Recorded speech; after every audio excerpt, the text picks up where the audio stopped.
Ipinahayag ni Kim ang isang payo na kanyang natanggap na hindi dapat hayaang mabigat na damdamin ang mapalubha niyang pagkabigo, at huwag itong ipahayag sa publiko upang mapanatili ang kanyang pagiging matatag sa harap ng mga tao.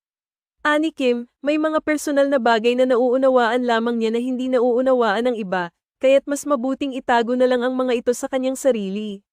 Hindi lahat ay dapat ipinaalam sa madla, lalo na ang mga bagay na sensitibo at personal.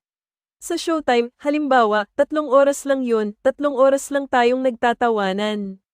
Pero sa isang araw, mayroong 24 na oras, kaya't sapat na sa akin na bumalik sa aking sarili pagkatapos ng trabaho. Ganun lang, hindi ko bitbitin ang mga personal na problema sa aking trabaho, pahayag niya.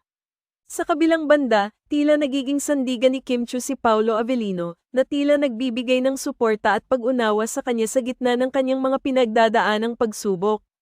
Bagamat walang diretsyang pahayag mula kay Paolo Avellino na nagsasabing siya ay tagapagligtas, mukhang ang kanyang presensya ay nagbibigay ng kakaibang lakas at pag-asa kay Kim Chiu sa kanyang mga panahong mababa ang kanyang loob. Ang pag-usbong ng kanilang pagkakaibigan, maging romantiko man o hindi, ay nagbibigay ng bagong kulay sa mga pangyayari sa buhay ni Kim Chiu. Ang pagkakaroon ng isang mahalagang tao sa buhay, lalo na sa mga panahong kritikal, ay maaaring magdulot ng positibong epekto sa kanyang emosyonal na kalagayan at sa kanyang pagganap sa kanyang propesyon bilang isang kilalang personalidad sa industriya ng showbiz. Sa kabila ng mga hamon na kanyang kinakaharap sa personal na buhay, tila nagiging inspirasyon si Kim Chiu sa kanyang mga taga-subaybay sa pamamagitan ng kanyang matatag na pagtayo at pagharap sa mga pagsubok. Sa bawat pagkakataon ng kanyang buhay na puno ng mga pagbabago at mga hamon, patuloy niyang pinapakita ang kanyang tapang at pagiging positibo. Bilang isang kilalang personalidad sa industriya ng showbiz, hindi maiiwasang pag-usapan si Kim Chiu sa mga pribadong aspeto ng kanyang buhay.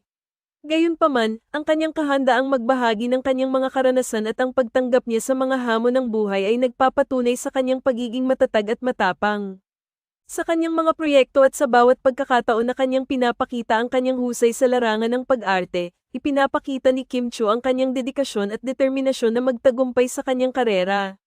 Sa kabila ng mga pagsubok, patuloy siyang naglalakbay sa kanyang landas bilang isang inspirasyon at modelo sa mga kabataan at mga taong nagnanais na abutin ang kanilang mga pangarap. Sa huli, ang pagiging bukas ni Kim Chiu sa kanyang mga karanasan at ang kanyang pagtanggap sa mga pagbabago sa kanyang buhay ay nagpapatunay na ang pag-ibig at pag-asa ay patuloy na nagbibigay ng lakas sa kanya upang harapin ang bawat araw na mayroong pag-asa at positibong pananaw. Sa kabila ng mga pagsubok, patuloy niyang pinapakita ang kanyang determinasyon na maging mas matatag at mas positibo sa lahat ng aspeto ng kanyang buhay.